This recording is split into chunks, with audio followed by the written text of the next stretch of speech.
But all right, I guess we can get started. And last week, we read and covered Job's first and second test on whether he would curse God or not. And then his three friends came to comfort him.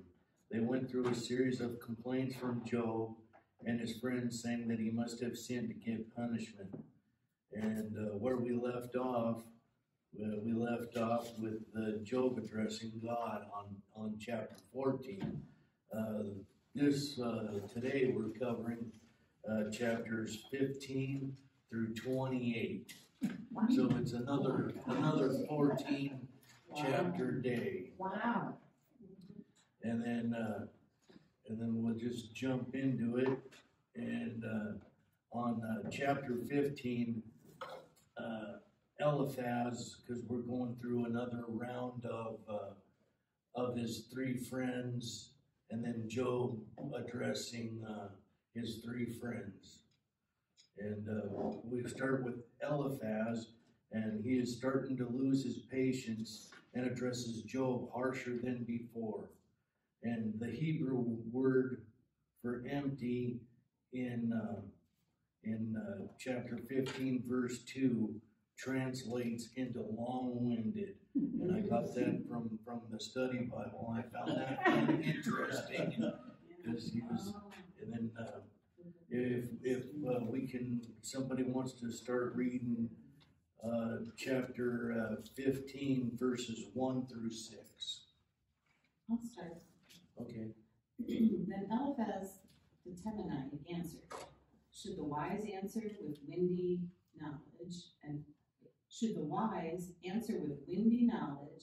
and fill themselves with the east wind? Oh, that's good to know. It means long-winded. I think I would have known that. Should they argue in unprofitable talk or in words with which they can do no good? But you are doing away with the fear of God and hindering meditation before God. For your iniquity teaches your mouth, and you choose the tongue of the crafty. Your own mouth condemns you, and not I. Your own lips testify against you. And then, like in my Bible, verse 2, would a wise person answer with empty notions, or fill their belly with the hot east wind? And that's where the word for empty translates into long-winded. Yeah, I have the same thing that you have. And because when I first read that, I was like, empty. That, Yeah. okay, that doesn't quite fit. But and then when I read in the study Bible, long-winded. Oh, okay, that makes a little sense. That makes a little sense. And then we continue, with Eliphaz still, he chides and scolds Job for replying in rage to his friend's attempt to console him with gentle words that Eliphaz believes came from God himself. And I guess going around this way, if you want to read chapter 15, verses 11 through 13. Are God's consolations not enough for you? Words spoken gently to you? Why has your heart carried you away? Why do your eyes flash so that you vent your rage against God and pour out such words from your mouth? Through 13, he said. Yeah. And then I guess, and then, have you ever refused to be consoled? Mm-hmm. I know I have. Yeah. I have more than once. And in fact, the last time I refused it, and we had a family reunion at my family gets together on my dad's side in Columbus. And I was just kind of sitting in by the camper, and it was the first time I used that camper all year long. And my mom walks up to me and very lovingly smacked me alongside the head Very and, lovely. and sit there and basically, you know, you need to wake up and, cause, well, we bought this camper for, me and Stacy decided to buy this camper. And because it has a walk around bed and we didn't have to crawl over each other to get in and out. Good. But she never got to use it, and the first time I used it, you know, I was just like, it just doesn't feel right. It just, you know, like I said, my mom just smacked me alongside the head, like very lovingly, you know. And Yeah, Why do you smack somebody lovingly? that's what I'd like to know. You know, but that was. I'm gonna hit you. You know, that was just one of the times, you know, where I was, you know, refusing to be consoled and sitting around feeling sorry for myself. You know, it's not easy to console others, but I guess I prefer to console others than to have them console me. Yeah. Right. Well, it's always impossible to know what to say. Mhm. What do you say to make people in any way feel a little teeny bit better? Right. Oh, exactly. This is the thing. What do you say? And there's not a whole lot to be said. Mhm. I think if you just say, I'm sorry and I'm praying for you, or whatever the circumstances, and you know, Right. And the meeting's a little hard. Right. And then we're still continuing on in chapter 15, you know, and Eliphaz is emphasizing his earlier advice with traditional wisdom. The wicked cannot escape the suffering they deserve.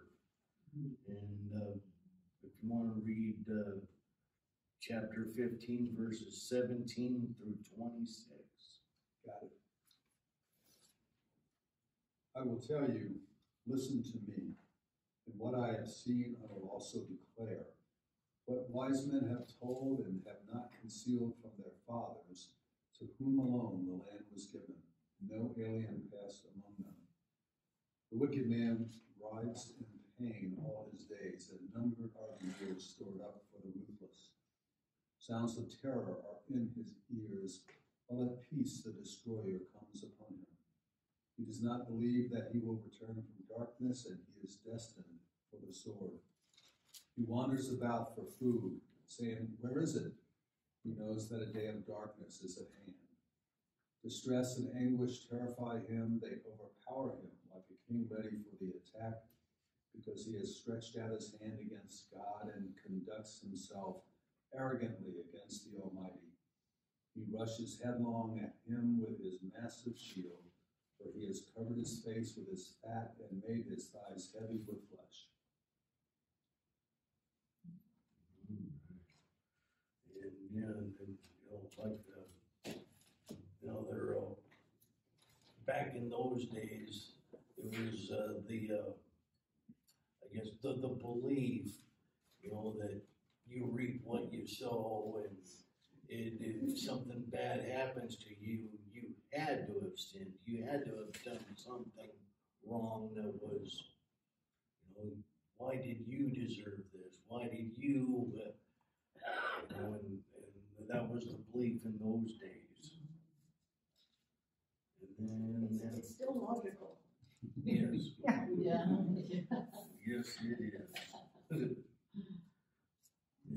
And now we're jump to chapter 16, and this is Job addressing Eliphaz. He replies that helpful advice is usually brief and encouraging, not lengthy and judgmental. And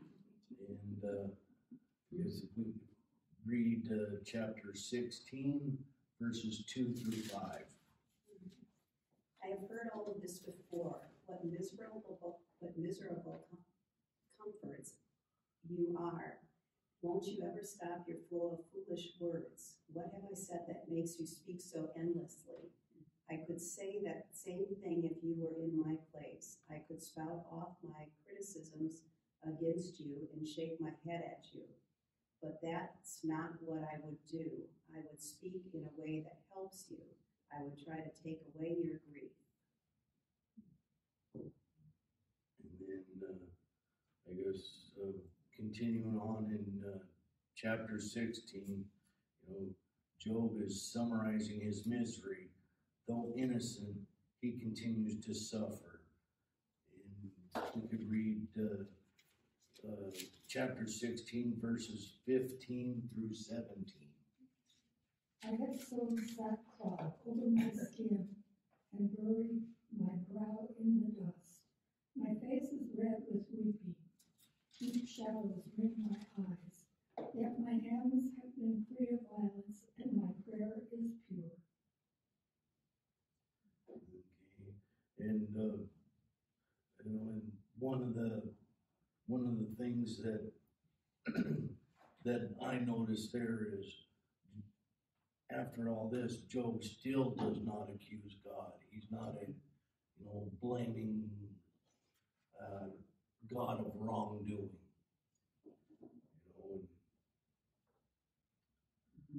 And then here in jump to chapter 17, and Job addresses God, and then Job mocks his friends and realizes that only God can vindicate him. He asks God for a pledge that he is right and does not deserve punishment like his friends say. If we could read chapter 17, verses 1 through 5. My spirit is broken. My days are cut short. The grave awaits me. Surely mockers surround me. My eyes must dwell on their hostility. Give me, O God, the pledge you demand. Who else will put up security for me? You have closed their minds to understanding. Therefore, you will not let them triumph. If a man denounces his friends for reward, the eyes of his children will fail. And we would continue on in 17. Job is being sarcastic.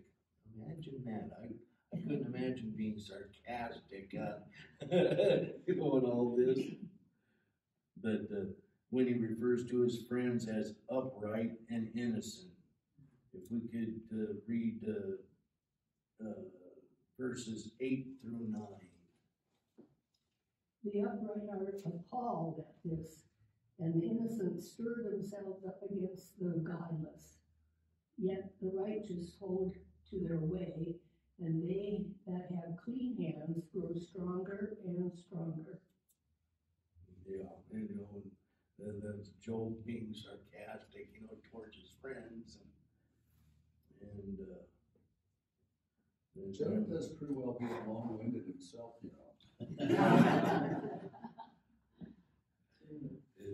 And then we jump to chapter 18, and Bildad presents what he perceives to be a condescending attitude from Job. He considers Job's emotional reaction as self-centered and reaction. And if we could read chapter 18, verses 1 through 4.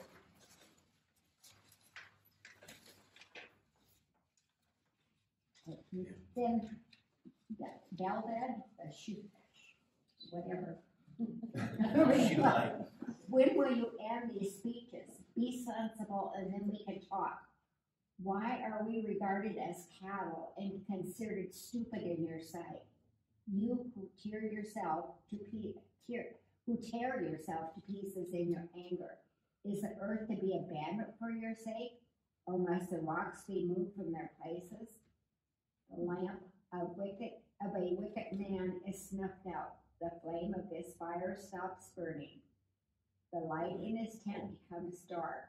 The lamp beside him goes out. The vigor of his step is weakened. His own schemes throw him down. Okay, that's good. Thank you. And yeah, and I guess he's talking about, you know, how it, you know, just, he's feeling, you know, how dare you talk to us this way, and,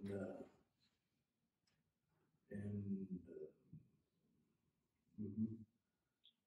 And then, okay, and then, a poem on the fate of the wicked, even though it does not sound like a poem to our standards.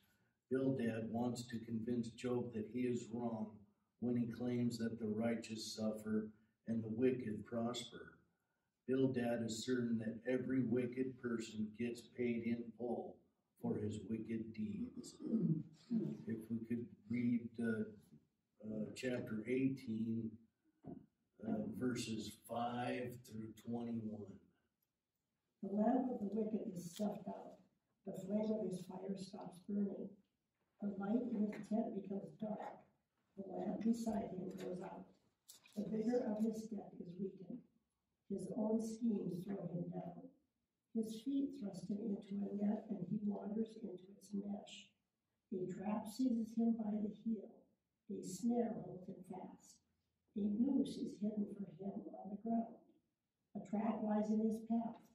The terror startled him on every side and dogged his every step. Calamity is hungry for him. Disaster is ready for him when he falls. It eats away parts of his skin. Death's firstborn devours his limbs. He is torn from the security of his tent and marches out to the king of terrors. Fire resides in his tent. Burning sulfur is scattered over his dwelling. His roots dry up below and his branches wither above. The memory of him perishes from the earth. He has no name in the land. He is driven from light into darkness and is banished from the world. He has no offspring or descendants among his people. No survivors where once he lived. Men of the west are appalled at his fate. Men of the east are seized with horror. Surely such is the dwelling of an evil man.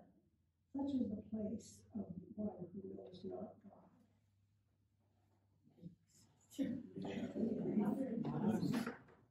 Pretty heavy stuff.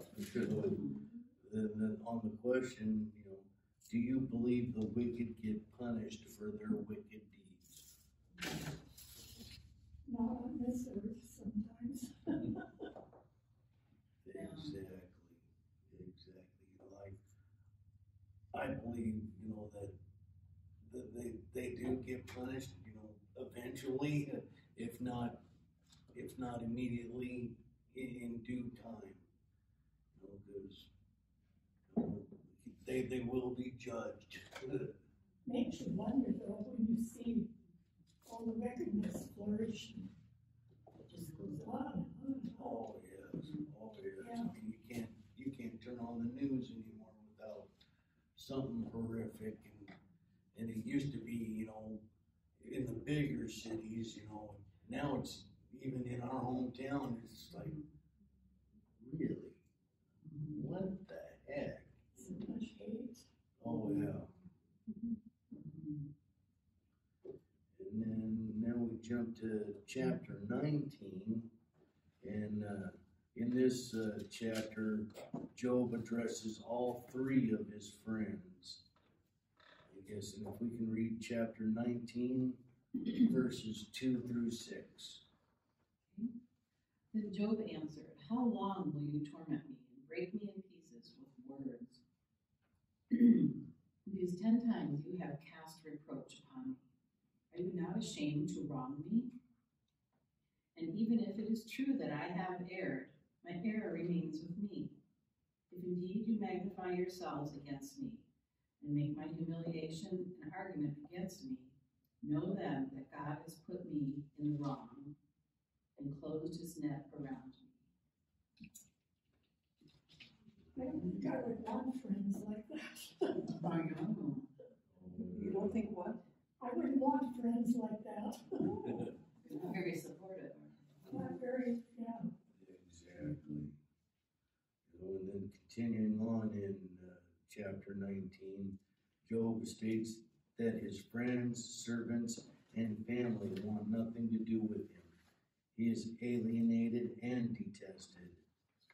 Then Job reaches a high point in his condition and relationship with God in 23 through 27. Oh, that my words were recorded, that they were written on a scroll, that they were inscribed with an iron tool on lead, or engraved in rock forever. I know that my Redeemer lives, and that in the end he will stand upon the earth. And after my skin has been destroyed, yet in my flesh I will see God. I myself will see him with my own eyes, I and not another. All my heart yearns within me.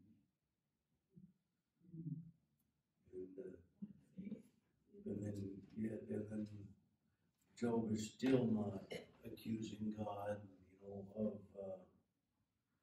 of any wrongdoing, and I don't know. And by this time, I can't say I'd be accusing God, but I think I'd be a little more questioning Yeah. and voiceful than Job was. Mm-hmm. So far. And then, now we jump to chapter 20. Just one other trivia fact. Oh. Since we found so many hymns referenced in Revelation, I know that my Redeemer lives. He's another one. It comes straight out of the Bible. So. Mm-hmm. I know that was incredibly useful for our discussion. It's when you read that verse and you kind of hear the, Yeah. it's Yeah, in your no, head. Yeah. I remember my mom singing that song. Heck yeah.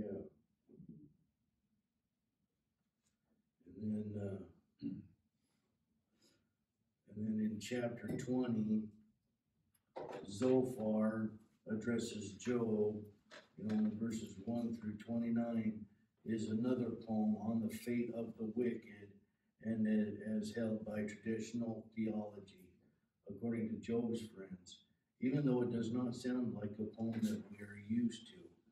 And I guess that's for the English to Hebrew translation, or I should say Hebrew to German, from German to English.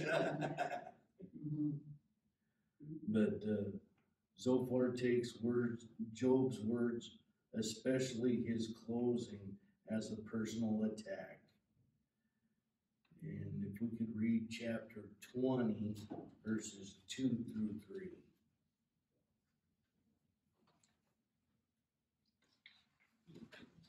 Oh, okay, sorry.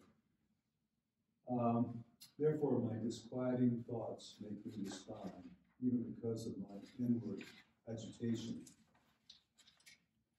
I listen to the reproof which insults me, and the spirit of my understanding makes me answer.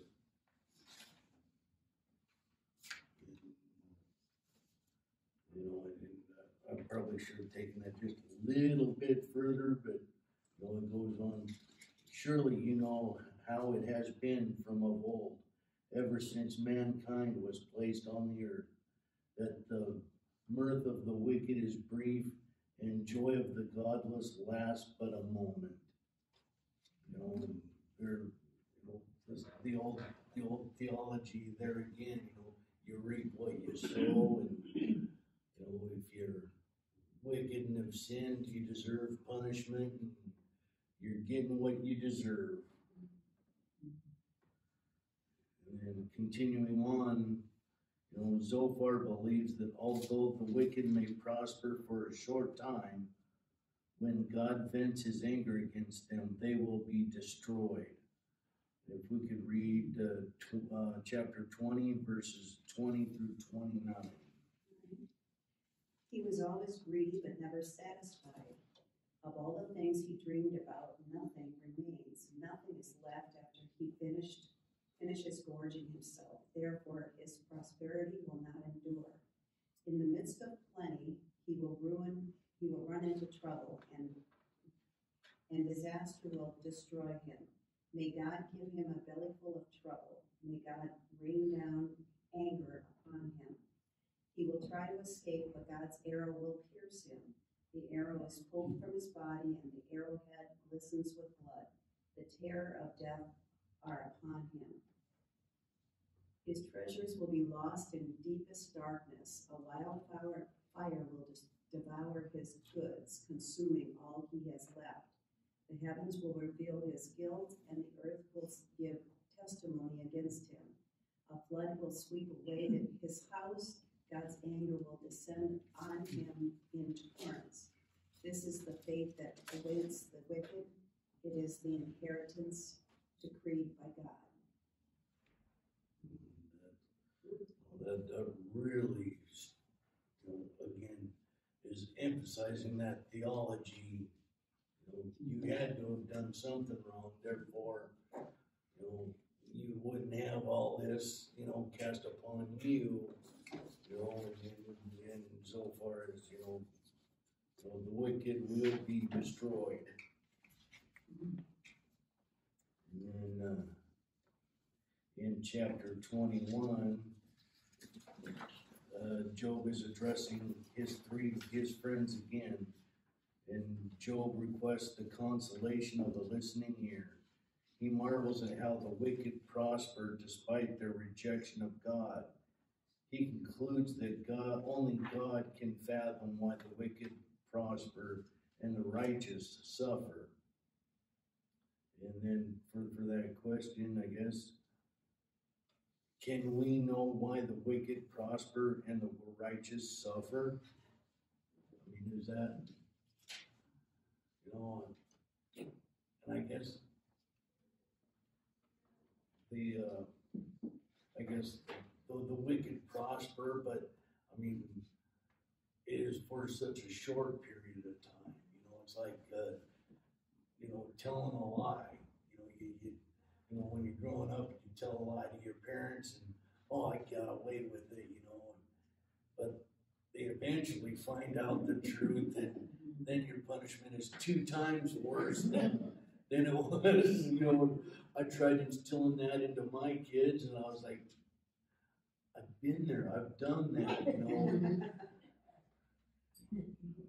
and then looking back, it's like, I know now how my folks, knew what I was up to. I mean, we've all, I was at that age once. I know what you're doing. You don't tell me you're not doing that. They have to learn for themselves. Exactly. Take a broader view. I think parenting is challenged by that all the time. But if you look around the world, I can agree that only God can fathom why the wicked prosper and righteous suffer. But around the world, it becomes more clear almost every day that the wicked are winning and the righteous are losing. You look at poverty around the world. Look at continuing slavery around the world. Continuing wars around the world, continuing wickedness pick a country, and I don't understand it, and it's demoralizing, and it's part of the ongoing growth of evil in our world. So I know that's probably not where you wanted to go with the discussion, but it's demoralizing to me. I have always seen myself as an optimistic, positive person, and I've never been more pessimistic about our earth and about our future than I am today. And I don't see any reason that it's going to change. And look at the evening news. This is what this, I have evenings where I don't even turn on the national news because it just gets to me. But, look at the simple little things that, and individuals like myself, a single widow woman on Social Security. Okay, now, I'm not talking big dollars, I'm talking about little dollars. And I think in terms of who can we help? Who can I help? Okay, so the war in Ukraine is going on, and they're showing all these people, old people. I mean, my favorite kind of nursing was taking care of old people. Now, I see all these old people now in Ukraine who are suffering, they're suffering. And there are certain organizations that are asking for money. I just this very day, I posted a letter to Lutheran World Relief. No, I don't think that any of that money is gonna go to Ukraine. I wish it would. Oh, I think it does. We actually There had is a some gentleman area, in. there are some areas, and I I think always it's- check that box on the, I think it's one of the best It's things to gonna give go to. We Well, just I had a think gentleman in so, I from, think so. But you know, you just think, Lutheran World what can one little person, what can one little person with a limited amount of resources do, in the face of, I think it's just purely wicked, this whole war. And I think we might get into it, and I don't feel good about it. Well, I'm with you on that. I just would say we did on the Friday morning men's group, we really recently had someone in, and he went through exactly where the different dollars go. Ukraine is one, and in fact, it's probably their number one. You can correct me, so can Rob, if he was there that morning. I don't remember if you were there when the. We were there as well when he was Yeah. here. Anyway, he said, they're not the best at passing through your dollar. I think he said 85%, maybe something like that gets through, but the money's going to Ukraine. That's good. So if you, especially if you designate that, it should get through there. I get at least 3 mailings from Lutheran, places where they send them in will also address. I mean, this is easy, all you have to do is check your check in. And I get at least 3 from different, one is Lutheran Hunger Relief, one is, what are they on? Disaster. Disaster. That could be it. Anyway, I keep hoping that they're going to go, it's going to go to the, to help some people.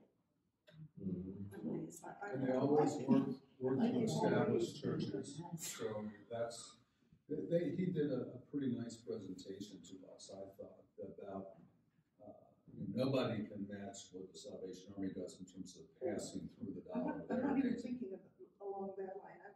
I'm thinking about a little, the widow's mite kind of thing. That's what I'm thinking about, because it's, You do what you can do and pray a lot and and be mad a lot, I tell you. Well, I'm with you on that. Yeah. All the way. That really helps person's blood pressure and everything. Layla kept track 1 month, and we got 80-some requests for money. Of course you did. I know it. I think I'm on the same list that you. The thing is, my children look at that, and if I even mutter this word to them, they say, Grandma, especially my grandchildren, they say, Grandma, we'll take care of that. I'll take care of that, and they want to stop everything. I said, if you stopped everything, I wouldn't get any mail.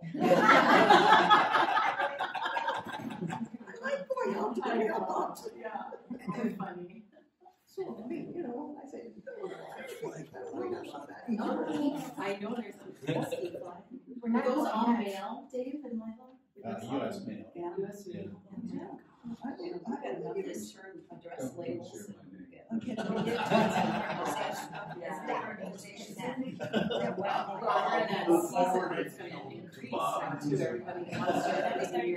Everybody thinks you're more generous now, I mean, so Christmas is coming, just watch how Walmart, boy.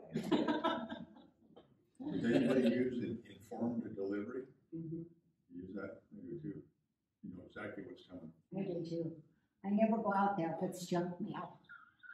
I'm walking way out there for junk mail. You can see right what's coming to your mailbox. Yeah, comes right in your phone. Real I nice. know it, I don't have that. Well, you need to get with it. What? You need to get with it.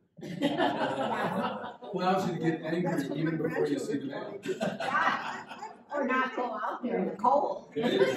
You get the junk mail. Not worth it. Not worth it. I'm with you, Bob. It's very discouraging. And for the younger generation, like my son, he is just devastated by what's going on. But not everyone's as informed, And it's, Jen, for my grandson, it's not a good world we're in. See, on a totally different subject, I got the bill yesterday for all of the proof paperwork that was done up here. You guys probably saw it. $465 For what? for all that proof paperwork that was done out here. I was expecting something around $1,500. Right. Yes. $465. I wrote him a check. How generous. Wow, That's a bargain. that Well, is. that's probably huge Who was portion that? of your Who's gift, that? yeah. Who was it? Kim Spiesel, he's building paint remodel, we use him on a regular for our townhomes. He's been a good find for us. Well, thank you for finding it. Yeah. That's certainly a big job. That Good is, job. wow. Some good news for the day. Right. Yeah. We need good, and they were here for it, I mean, it didn't take Something them long we to hear do enough that. of. Right. Yeah, I was surprised how fast they moved. Okay, back to Joe.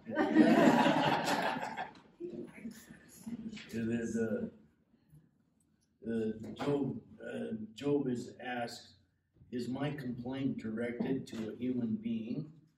Job implies that he is complaining to God. At least that is how he is perceiving it, that he's complaining to God and nobody else. And just one short verse, 21 verse 4. What did you say, Ken? Chapter 21 Oh. verse 4. Okay. Then Job replied, listen carefully to my words. Let this be the consolation you give me. Bear with me while I speak, and after I've spoken, mock on. Is my complaint directed to man? Why should I not be impatient? He's, like I said, he deeply, senses that he's complaining to God and, not about God, but to God. And then continuing on in 21, Job disavows the unholy plans of the wicked and knows that God is in control. But that knowledge makes God even more of a dream to him. And chapter 21, verses 7 through 15. Why do the wicked live on, growing old and increasing in power? They see their children established around them, their offspring before their eyes. Their homes are safe and free from fear. The rod of God is not upon them. Their bulls never fail to breed. Their cows calve and do not miscarry. They send forth their children as a flock. Their little ones dance about. They sing to the music of tambourine and harp. They make merry to the sound of the flute. They spend their years in prosperity and go down to the grave in peace. Yet they say to God, leave us alone. We have no desire to know your ways. Who is the Almighty that we should serve him? What would we gain by praying to him? And that's Job emphasizing, that the wicked prosper and the righteous suffer. They're still going down that. He's going down that road, and then.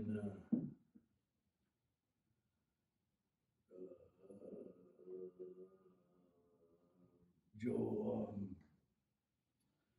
and then, Job, I got confused, I skipped around that, but, then Job disavows the unholy plans of the wicked and knows that God is in control, but the knowledge makes him even more of a dream, and that's, Job 21, verses 16 through 20. Is not their prosperity indeed their own achievement? The plans of the wicked are repugnant to me. How often is the lamp of the wicked put out? How often does calamity come upon them? How often does God distribute pains in his anger? How often are they like straw before the wind, and like chaff that the storm carries away? You say God stores up their iniquity for their children. Let it be paid back to them so that they may know it. Let their own eyes see their destruction, and let them drink of the wrath of the Almighty. You know, and, yeah, and that's, then we skip to, chapter 22. And, Eliphaz, who has been the most consoling person until this point, Eliphaz reprimands Job for gross social sins against the needy, widows, and the fatherless. The only proof that he has for Job's alleged wickedness is Job's present suffering. And if we could read chapter 22, verses 5 through 11. Then Eliphaz the Temanite replied, "Can a man be a benefit to God, and can even a wise person benefit him? What pleasure would it give the Almighty if you were the righteous? What would he gain if your ways were blameless? Is it for your pity that he rebukes you and brings charges against you? It is not your wickedness great? Are not your sins endless? You demand security from your relatives for no reason. You strip people of their clothing, leaving them naked. You gave no water to the weary, and you withheld food from the hungry." How far did you want to go? Yeah, that's good. 11. "Though you were a powerful man owning land and honored man living on it, and you sent widows away empty-handed and broke the strength of the fatherless. This is why snares are all around you, why sudden peril terrifies you. Why is it so dark you cannot see, and why a flood of water covers you?" And then Eliphaz appears to support Bildad and Zophar, who were fully convinced that Job was a wicked man. He makes an accusation that Job follows the path of the ungodly. And if we continue on, I guess, on 22, verse 12 through 20. Is not God in the heights of heaven? And see how lofty are the highest stars. Yet you say, what does God know? Does he judge through such darkness?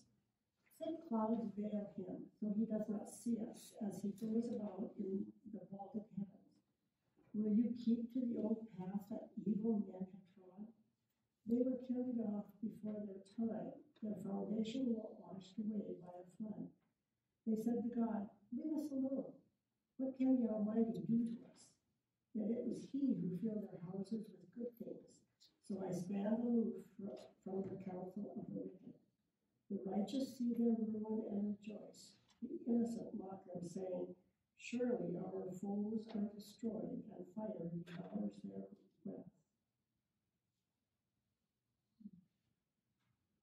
And then we jump to chapter 23, and Job is replying and is frustrated over his apparent inability to have an audience with God. He is answering Eliphaz's claim against Job.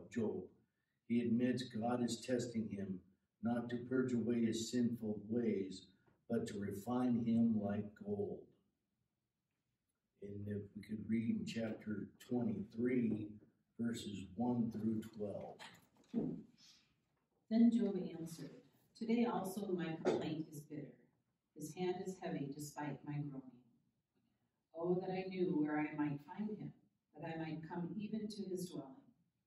I would lay my case before him and fill my mouth with arguments. I would learn what he would answer me and understand what he would say to me. Would he contend with me in the greatness of his power? No, he would give heed to me. There an upright person could reason with him, and I should be acquitted forever by my judge. If I go forward, he is not there, or backward, I cannot perceive him. On the left he hides, and I cannot behold him. I turn to the right, but I cannot see him. But he knows the way that I take. When he has tested me, I shall come out like gold. My foot has held fast to his steps. I have kept his way and have not turned aside. I have not departed from the commandment of his lips. I have treasured in my bosom the words of his mouth. So he's saying he hasn't done anything wrong. Right.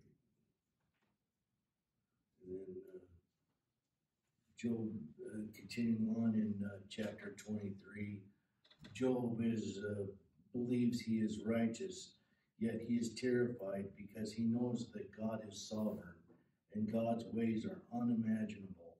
The darkness is referring to Job's troubles. 14 through 17. And he carries out his decree against me, and many such plans he still has in store. That is why I am terrified before him. When I think of all this, I fear him.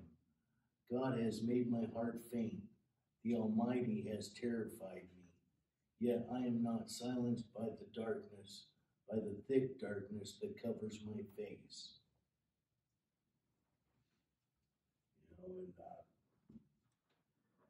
You know, and then jumping to 24, Job describes the terrible injustices that often exist in the world, robbery of both the haves and the have-nots.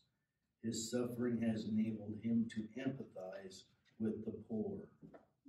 If we could read chapter 24, verses 2 through 8. Men move boundary stones. They pasture flocks they have stolen. They drive away the orphan's donkey and take the widow's oxen pledged. They thrust the needy from the path and force all the poor of the land into hiding. Like wild donkeys in the desert, the poor go about their labor of foraging food. And the wasteland provides food for their children. They gather fodder in the fields and glean in the vineyards of the wicked. Lacking clothes, they spend the night naked. They have nothing to cover themselves in the cold. They are drenched by mountain rains and hug the rocks for lack of shelter. And then the question was asked, who do you empathize with and why?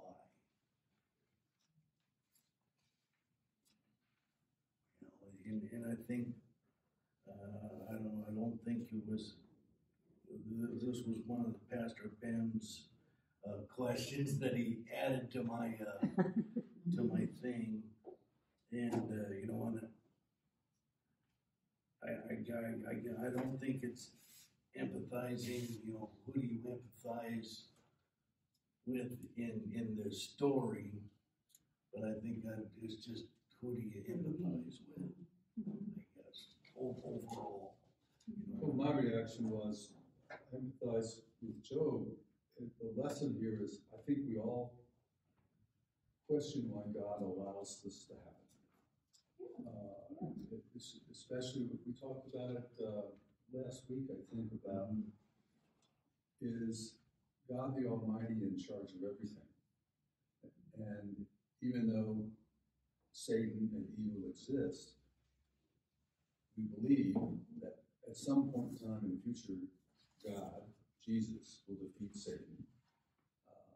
And yet, it seems a long time coming. So my empathy is with Job. He's sitting there saying, I don't understand why the poor, the widows, the hungry, those enslaved, whatever, I don't understand why God allows those to happen. Yet he does not curse God. And I think that's almost an everyman. For me, it's an everyman thing. I don't get it.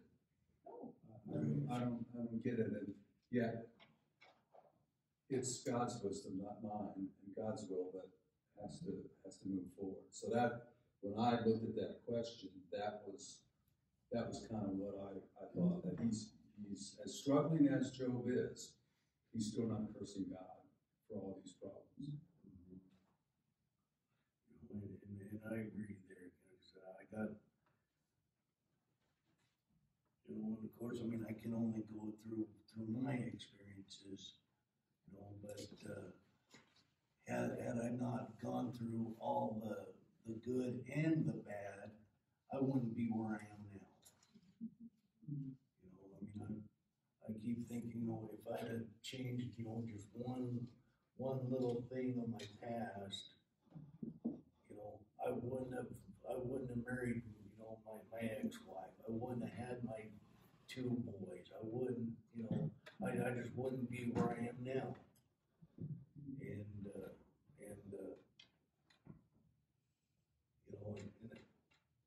I guess for me, yeah, I went through some bad stuff, but now, I'm in a good spot. I got lots of friends, lots of family, and I'm in a really good spot. A new girlfriend, so This is new information. Yes. You're gonna be sorry you told us. This will be in the next newsletter. Exactly.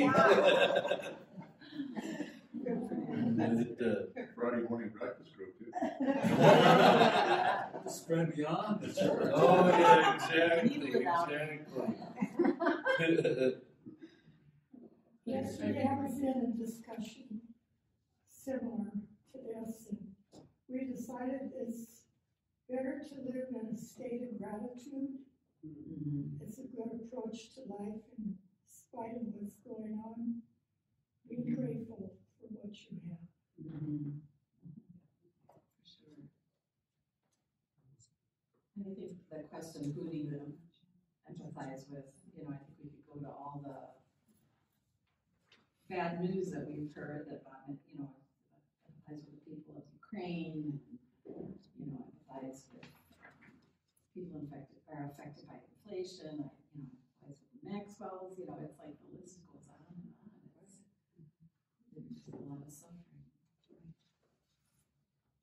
But I like the attitude of gratitude. That makes a lot of sense. And in fact, all of my prayers always start with the thank yous. Because God has given us life and beautiful days and all sorts of things.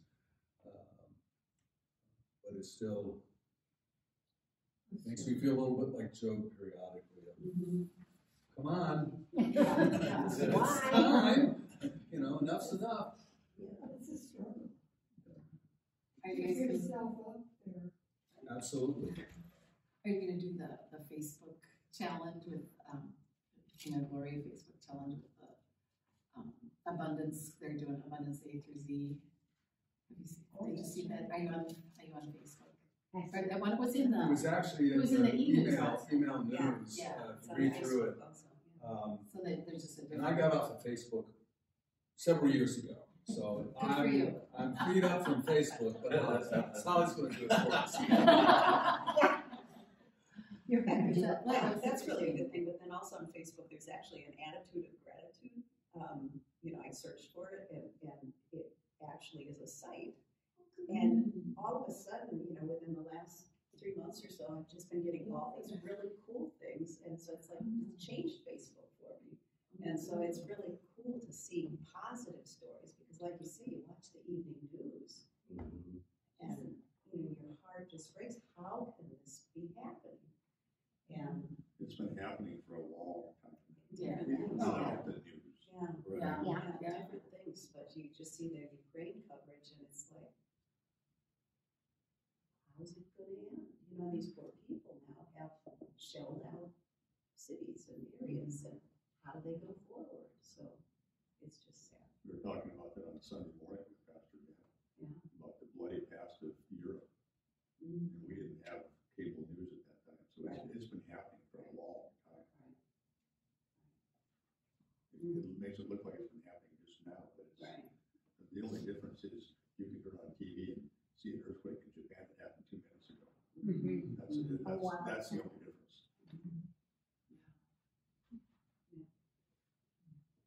So we need to balance it out with that attitude of gratitude. Yeah.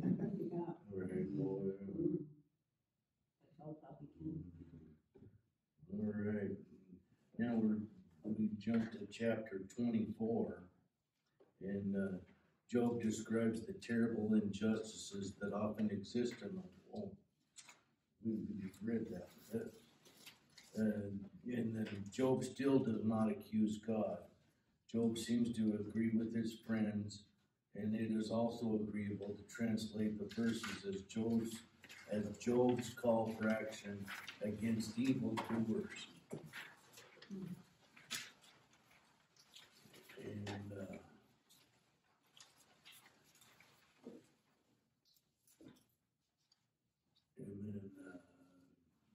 if we could read chapter 24, verses 18 through 20.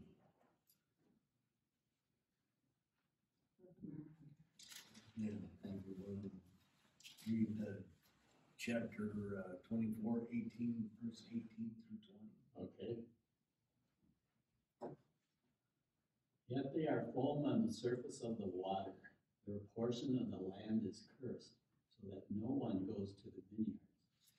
As heat and drought snatch away the melted snow, so the grave snatches away those who have sinned. The womb forgets them, the worm feasts on them. Evil men are no longer remembered, but are broken like a tree.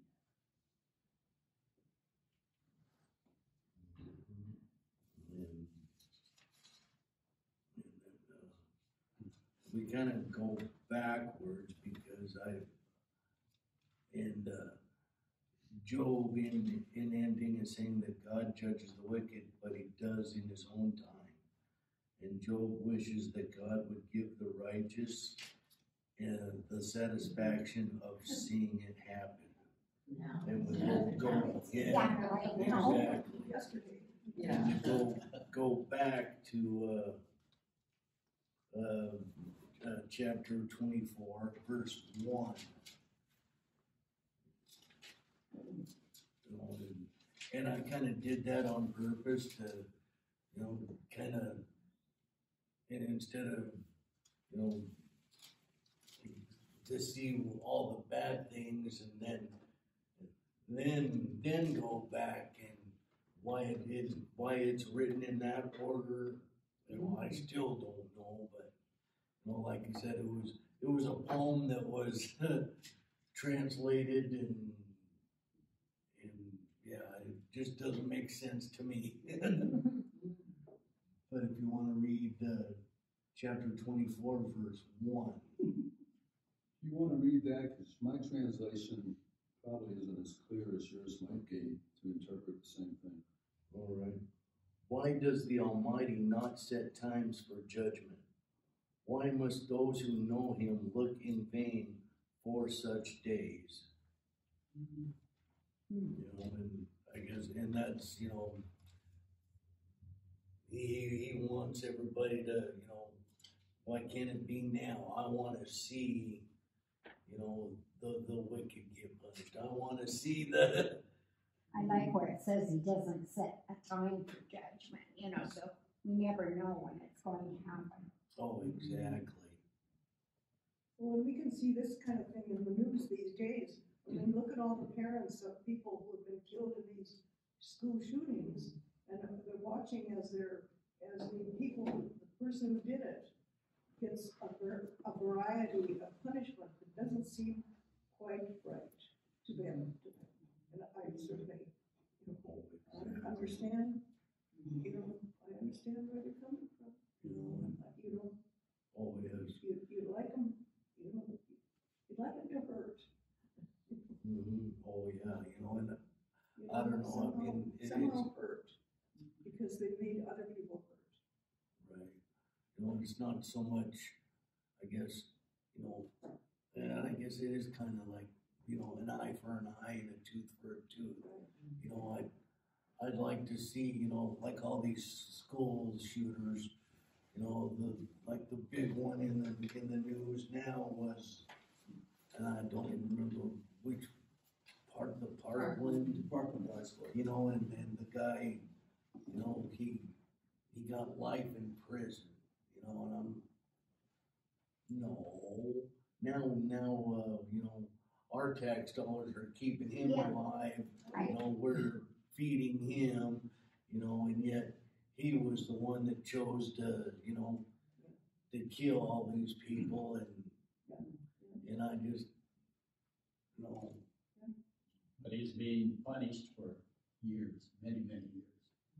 It's not over for him. He'll suffer for decades right. Yeah. being locked up. Well, yeah, that's true, that's It's true. health conscience. Yeah, that's true. I think a lot of the parents wanted the death Yeah, Right. sentence. that's what for I him. was thinking, you know, Oh, yeah. these poor parents, you know. Of course, I'm sure, no matter what the punishment was for those parents, it's not right. No, I mean, nothing's right. They want it to end, I'm sure, yeah, at some point. Sure, sure. As I actually heard the law, the death penalty gives a person a right to appeal. Life without parole does not give you that benefit. Yeah. So if I were on the jury, I'd have a little problem saying the death penalty, even though that's what you want, because he killed all these children. Right. But what if he appeals and somehow wins and gets free? Yeah, And that's a tough one. Yeah. So life in prison without parole is a big punishment. Right. Yeah. It is a big punishment. Trouble is, we're paying for that punishment. Yeah. It's just that when you're the mother or the dad, you know, nothing seems right. No,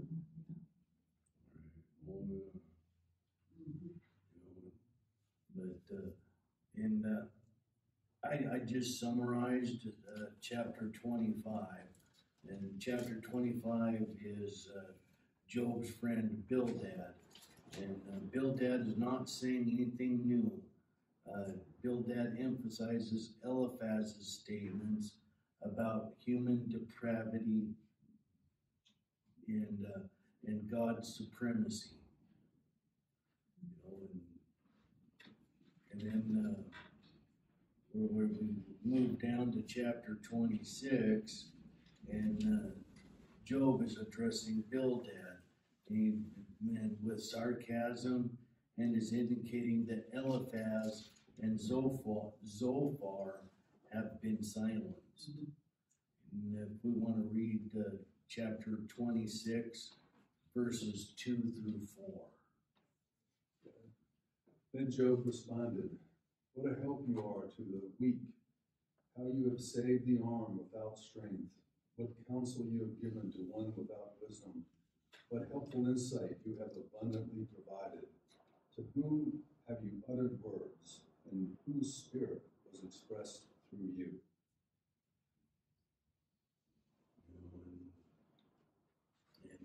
And that's Job addressing Bildad, just with sarcasm. And then in chapter 27,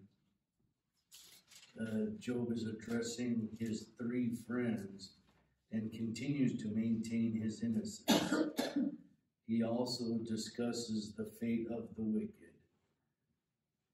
And if we want to read chapter 27, verses 2 through 6. I make this vow by the living God, who has taken away my rights, by the Almighty, who has submitted my soul. As long as I live, while I have breath from God, my lips will speak no evil, and my tongue will speak no lies. I will never concede that you are right until I die. I will defend my innocence. I will maintain my innocence without wavering. My conscience is clear for as long as I live. Okay. And then if we could read verses 13 through 19. God bless you. I'm sorry, 28. 27. 27, yeah, 13 through 19. Then he looked at wisdom and praised it. He confirmed it and tested it. And he said to man, fear of the Lord, that is wisdom, and to shun evil is understanding.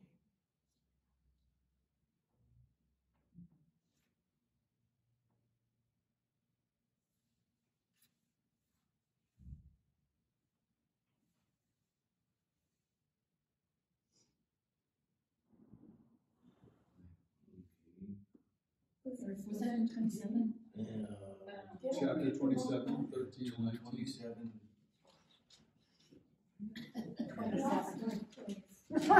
It's okay. That's me. We thought it Well, was a it's very hard, different well, it's hard translation. when Yeah. everybody has a different translation. Yeah, I thought maybe too, I thought it was a different kind. 27 what? 13. 13 through 19. Here's a fate God allots to the wicked, the heritage a ruthless man receives from the Almighty. However many his children, their fate is the sword.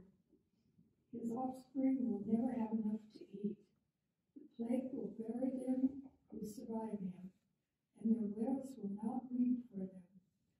Though he heaps up silver like dust, and clothes like piles of clay, what he lays up the righteous will wear, and the innocent will divide his silver. The house he builds is like a moss cocoon, like a hut made by a watchman. He lies down wealthy, but will do so no more. When he opens his eyes, all is gone. And that's Job, discussing the fate of the wicked.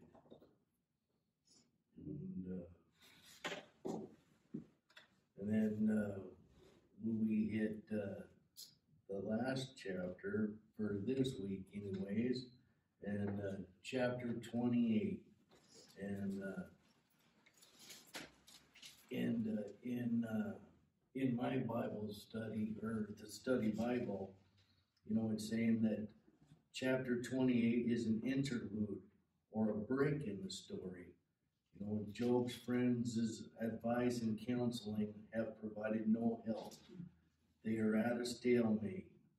In this break, the question is asked and answered, where is wisdom found? And if we could read chapter 28, verses 12 through 15. Where can wisdom be found? Where does understanding dwell? Man does not comprehend its worth. It cannot be found in the land of the living. The deep says, it is not in me. The sea says, it's not with me. It cannot be bought with the finest gold, nor can its price be weighed in silver. And then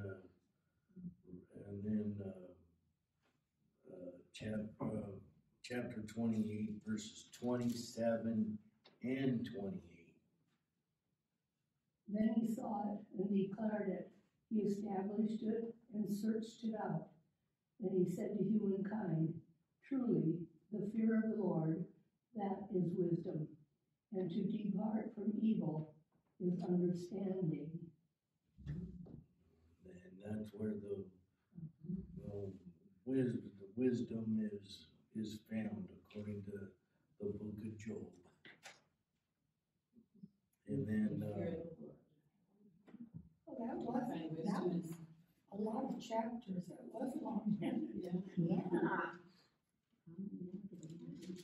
then I included the things that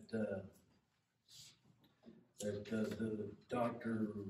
Reverend Alfie Wines, she wrote in enterthebible.org, in her commentary, and then in this one it's keep an open mind. The book of Job taught me there's a clear distinction between God and my understanding of God.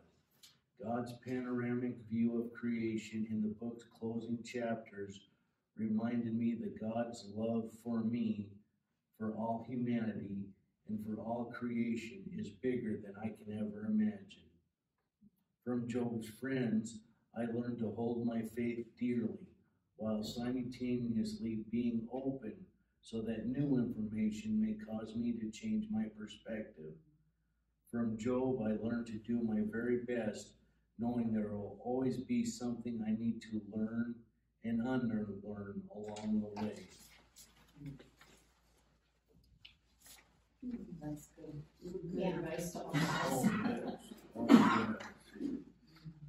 And then the second thing that she was writing is one time when our ministry to people in pain. One time when I was struggling, I remember being told, "You shouldn't feel that way." That advice was not helpful. I was feeling that way. I did not need a worn-out cliche. What I needed was something to help me deal with my feelings. The book of Job reminded me that people in pain want to be heard, not lectured, and that silence, being present and listening, are better responses than any cliche could ever be. That's really good. That reminds me of my grandson who no longer lives here, and I miss him. But anyway, he no longer lives here. He's moved to Ogden, Utah, and with his lovely little family. But anyway, Quentin's take on my lack of being able to see well was always, "Grandma, you can see better than you think you can." And I think, thank you, Quentin. Thank you. Yeah, you're just pretending. And I think, I know he intended it to make me feel better. I know he did, because, I can see well enough, I'm not bumping into people, it's not that. But I can't see any of you except the shadow, I know that yours is the shadow. But anyway, see, I can see her, I can see him, that's it. Okay, but that's what it is. And what I'm saying is, there was no comfort to me. Right. I mean, I wanted to do like your mother did, I wanted to walk through the street. I mean, it's my grandson, I should have a right to give him a little swat across the. Smack him with love. Yes, that's right. I didn't love, I didn't want to. I meant to say that. Well, I think he just wants me to feel better. He just wanted me to, and maybe he wanted me to hush up and quit complaining. I don't know, maybe that. I don't know, but regardless, it wasn't helpful. It wasn't helpful.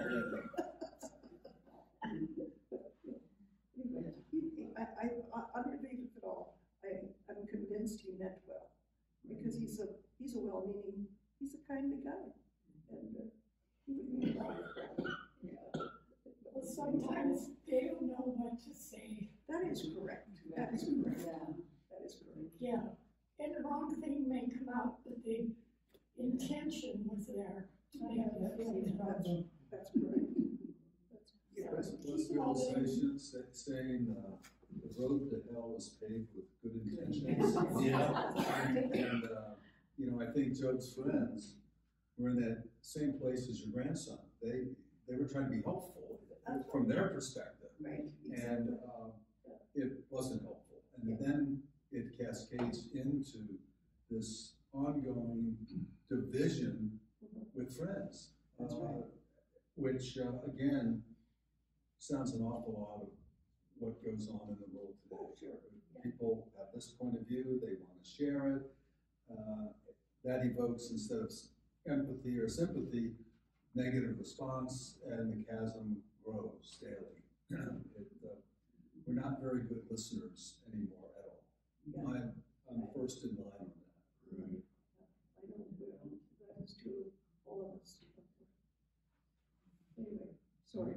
Oh, no, that's right. And then that brings us to the end of the Bible study for this week.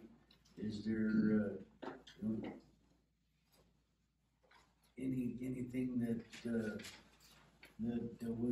we need, do we need to pray for? My son-in-law, Colby, C-O-L-B-Y, is in the hospital right now with pneumonia. I'm hoping he's been in since Monday. We're hoping he gets to go home today.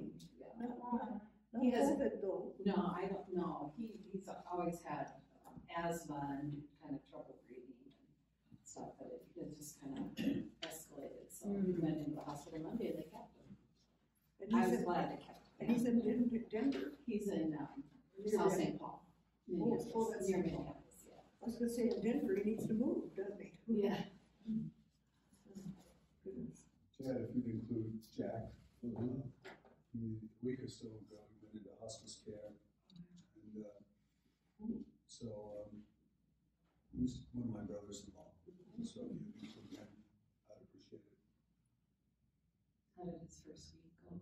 I'm sorry? How did his first week go? I'm gonna call my sister this afternoon and find it, but, I think he's still in the hospital. yeah, they haven't still taken in him out of the hospital.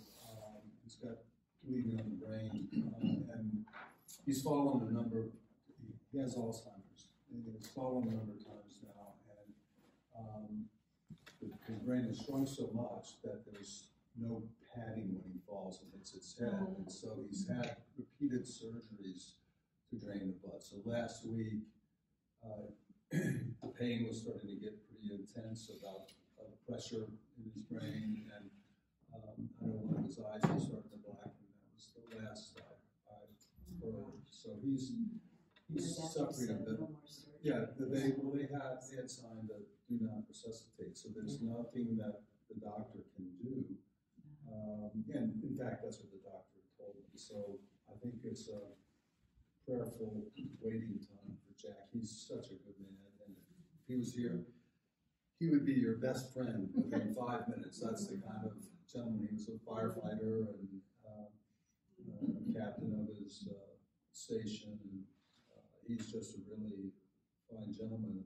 It's my older sister, and she lost her first husband very young when he was electrocuted in a boating accident, and so she's struggling now. Jack, a few years after that, came along, has been a wonderful father to her daughter. Her son knew his dad and worshipped his dad, but his daughter was was an infant when he died, and so she never really knew her biological dad.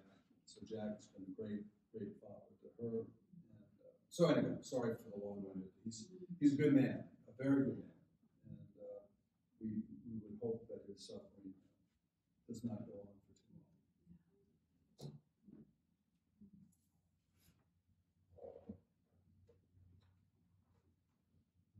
Okay, anybody else?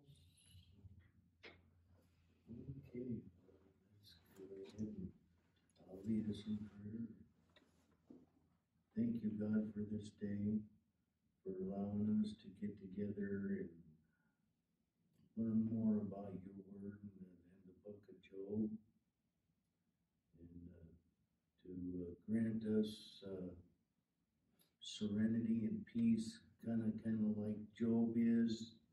I mean, without all the tribulations, but we do appreciate that. Wrap your arms around Colby and Lori's son-in-law who is battling pneumonia. Help him and guide his doctors and give them the knowledge to let him get out of the hospital and get over pneumonia so he can breathe freely. Wrap your arms around Lori Maxwell as she is grieving the death of her grandson Andre. That's got to be a tough time, and just wrap her arms around her and her entire family and let them know that they are not alone. Wrap your arms around Jack, Bob's brother-in-law, who is in hospice. Grant him the peace that he deserves, and just he's a good man, and from what I've heard, and he's, just wrap your arms around him and let him know that he is not alone either. And, we sit there and, if we could pray like the Bible taught us, our Father, who art in heaven, hallowed be thy name. Thy kingdom come, thy will be done,